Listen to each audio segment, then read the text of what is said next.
welcome to Turn the Page, the official podcast of the Syosset Public Library.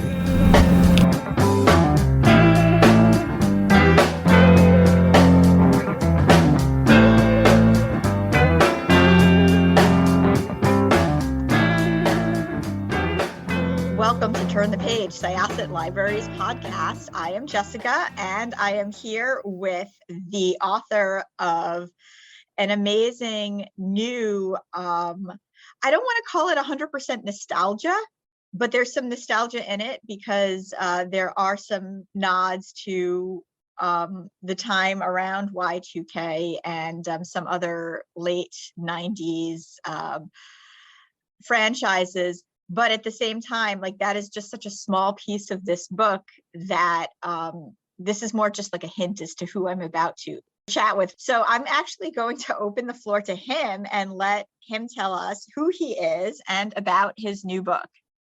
Oh, well, hi. Well, first of all, thank you for having me. I'm Alex Finlay, and my new novel is called The Night Shift.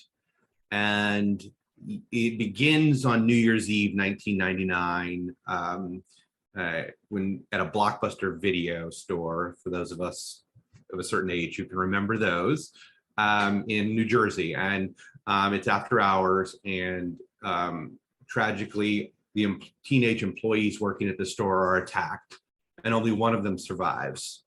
So the police quickly identify a suspect, one of the classmates of one of the employees, but he soon disappears. And so the story is 15 years later, same town, at an ice cream store, the teenage employees are attacked, and again, only one makes it out alive. So it's the aftermath, it's the lives of the survivors from both nights intersect along with those others connected with the crime. And the book's about revealing the secrets and connections and all the other things about those two nights. I really, really liked it. And I think one of the reasons why I kind of added the whole Y2K nostalgia thing in the beginning was that when I first started seeing some press for this book, that was an immediate hook for me. Of course, I remember Blockbuster Video. My formative teenage and early 20s years were spent wandering them, trying to decide what overpriced snacks I was going to buy and what videos I was going to rent.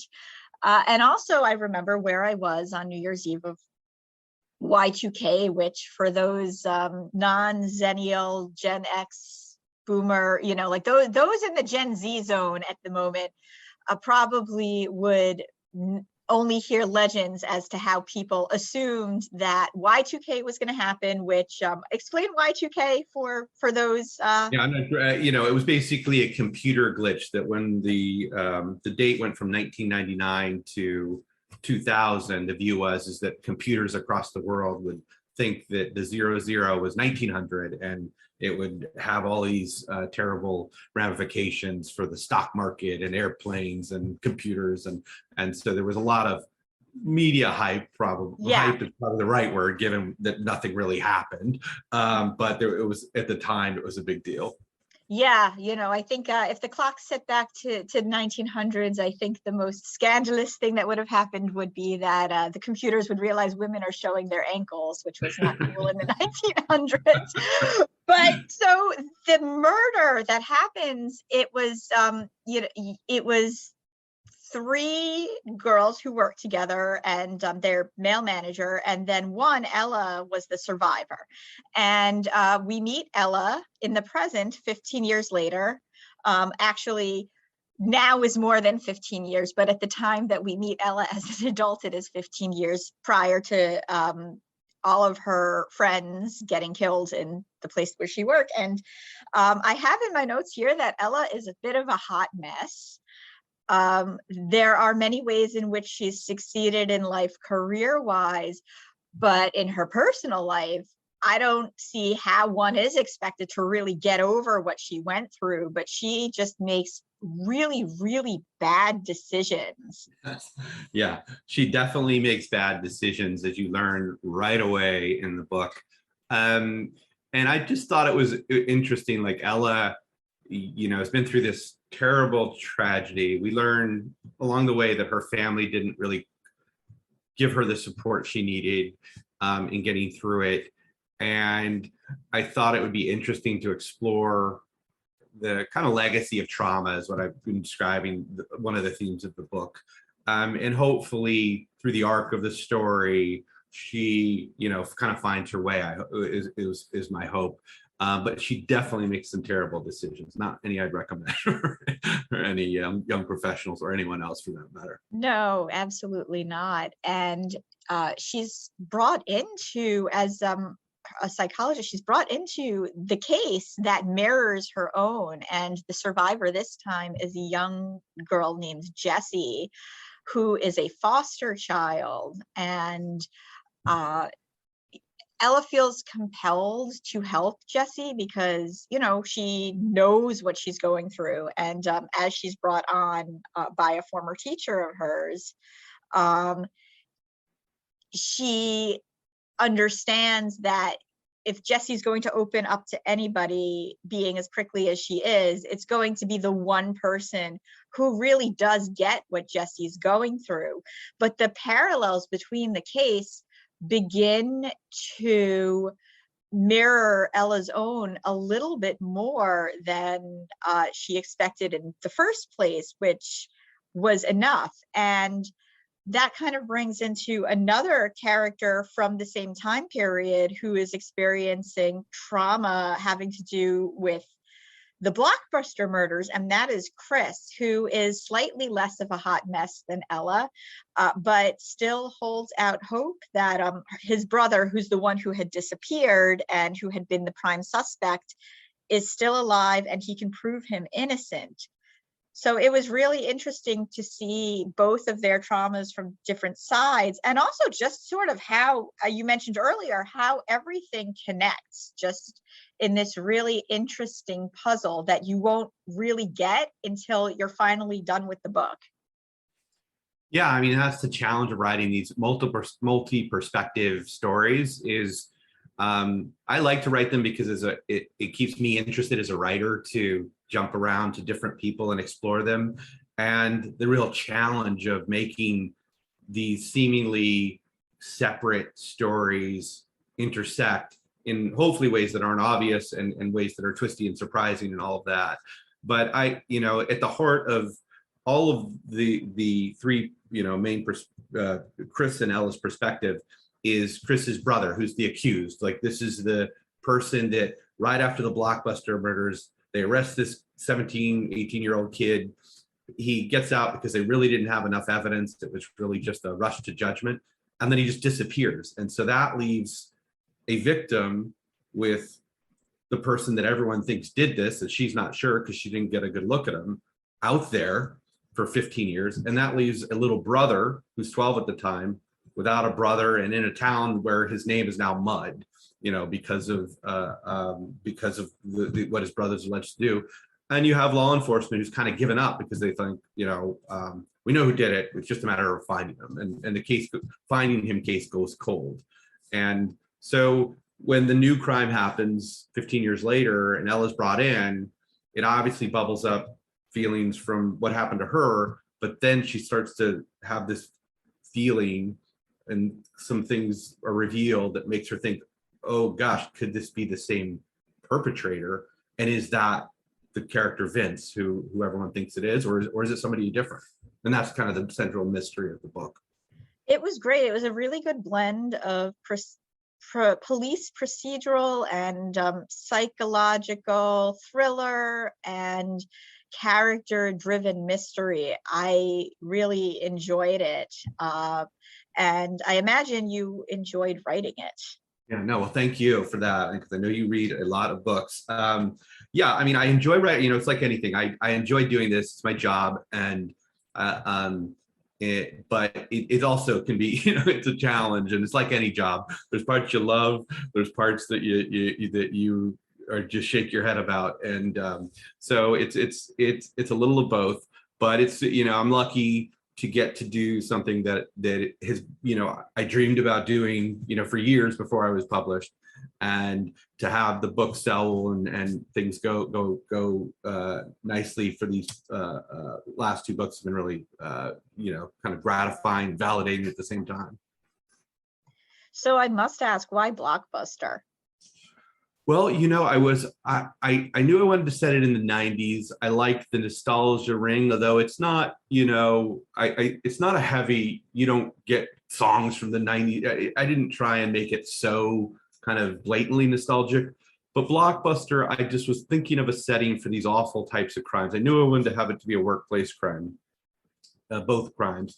And I thought, what kind of place brings back certain memories for people? And I just thought back to myself, and I thought of Blockbuster. What's more, kind of 90s. And then I realized in doing research that, I watched a documentary called The Last Blockbuster, and just people have fabulous documentary. I loved it. I actually watched it right after I finished reading your book, because I wanted to sort of evoke that sense of blockbustery goodness in this last holdout. Yeah, and so that for me, like, that cinched the deal for me, because I saw how much like people travel. There's one for those who haven't seen the documentary. It's great you should. It's the story of like the last Blockbuster in the United States. There's one left, and it's in Oregon. And it's kind of a novelty item, but the community still goes there. But people come from all over the world, all over the country to go, because they loved Blockbuster so much when they were younger. And so it gets a good bit of business from that. But they interview a lot of people about what Blockbuster meant to them and all that. So that for me was enough of an emotional hook for that.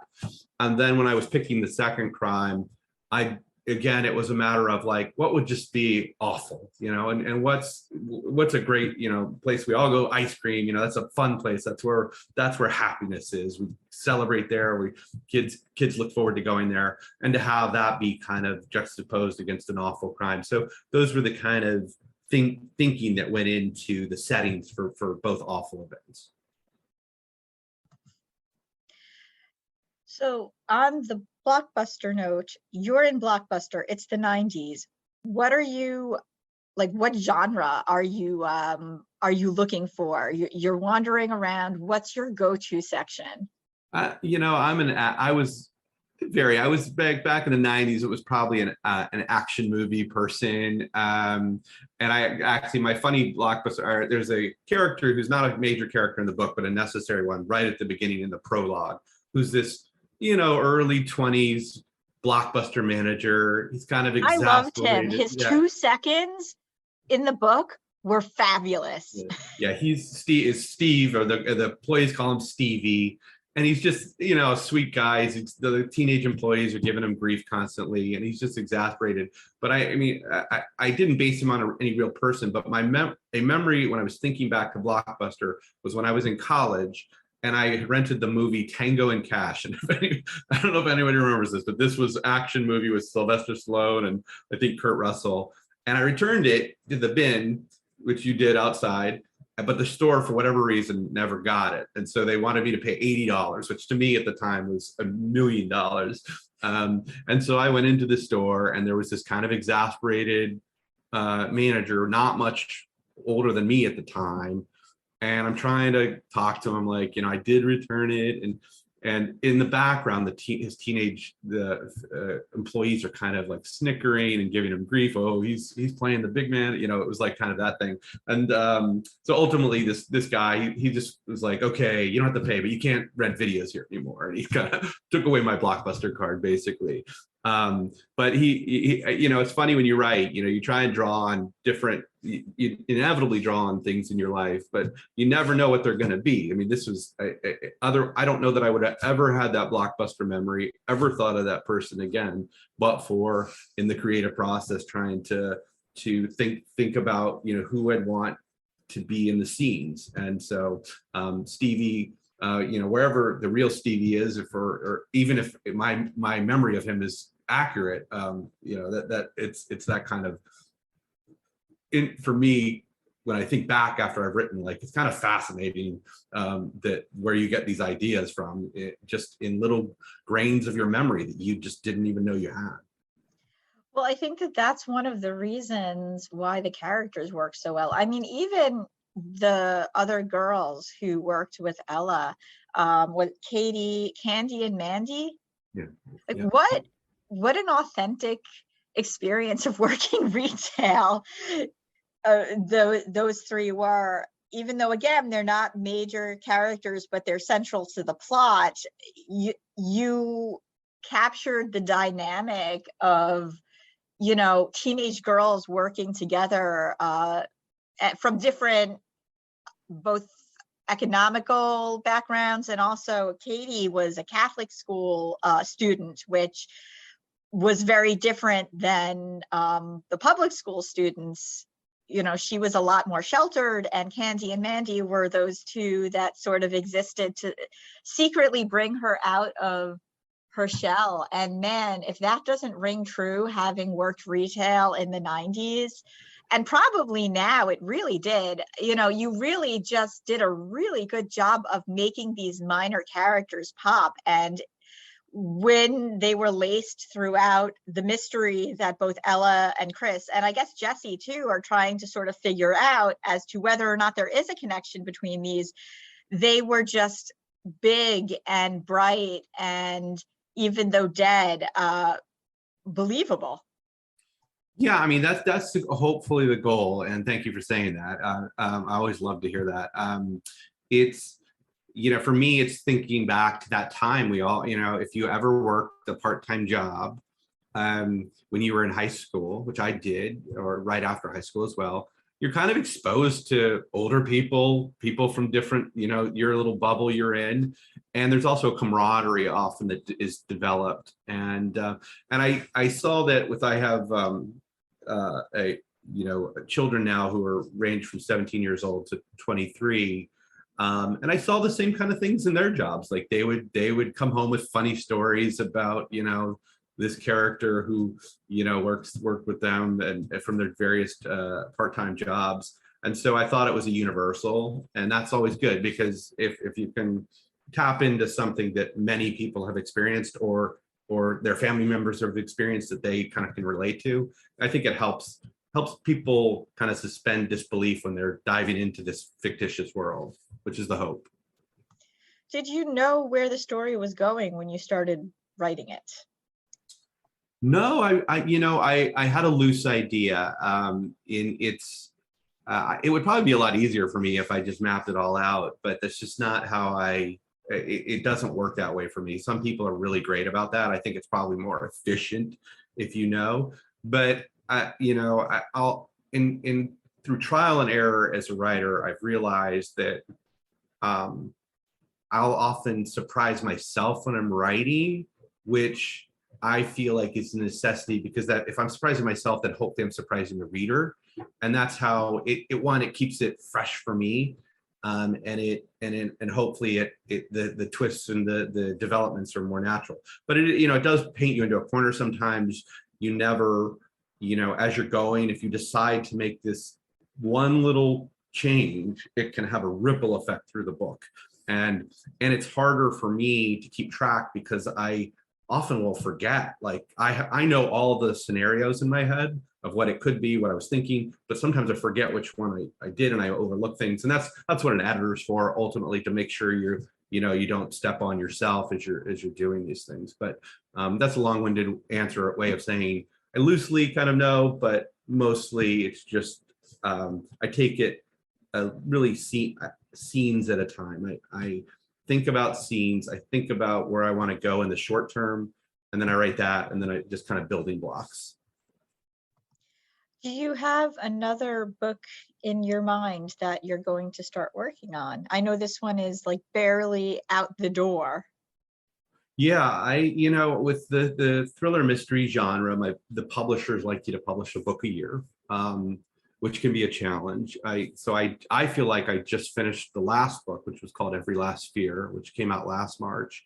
And then I'm, already have this book out. I'm, pretty far along, because in the publishing industry, they tend to like you to have the product, which is, kind of a strange word, but the content done a year before it comes out. So I'm a little behind schedule right now, but I'll be done with the current book hopefully in the next couple of months. And then it goes through kind of a really lengthy process. And it's kind of what's challenging for me is this book that we're talking about, The Night Shift. I finished this book, almost a year ago. I'm in the throes of writing the next book. And sometimes and I had just finished talking about, when I was working on that book, the first book, which was Every Last Fear. So it gets a little hard. Sometimes I get confused with my own books, and a lot of people find that strange that the writer doesn't remember everything that they wrote, but it is true. And so what my process has been now, before I go on tour or promote the latest book, is to get an early copy of the audiobook and listen to my own book, somebody else read it to me, basically, to kind of get back into it and remember. So and that's a fun thing too, just to see how other actors interpret your work.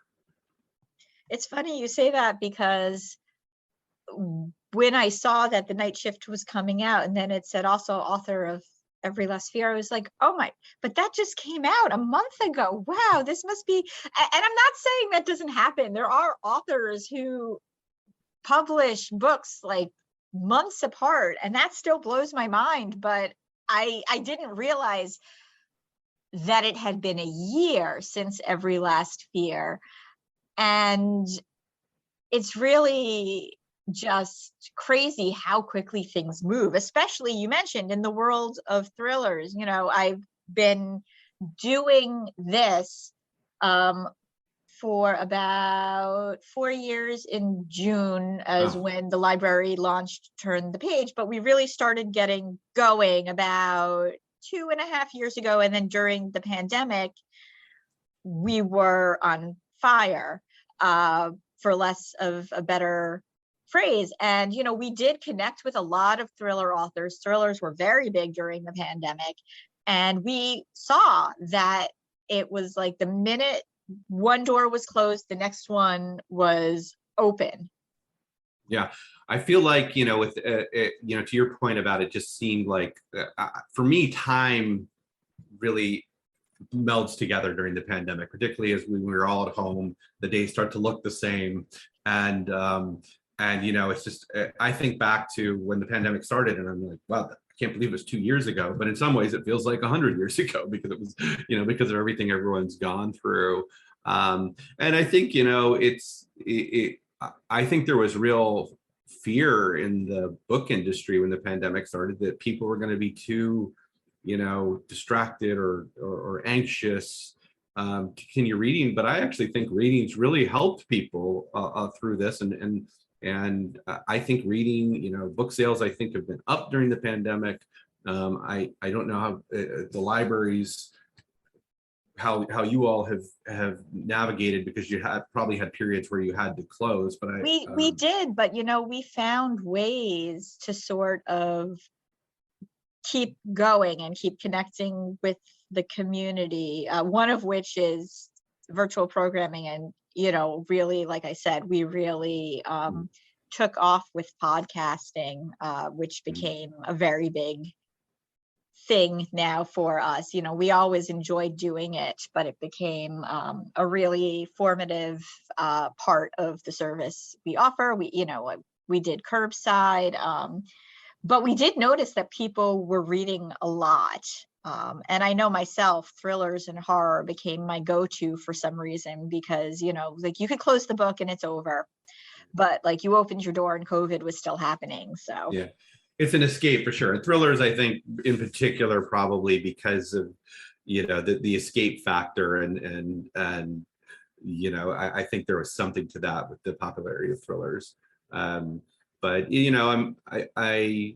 I'm looking forward to doing live events again, and but I'm glad that I feel like we're, knock on wood, we're turning a corner. It appears, and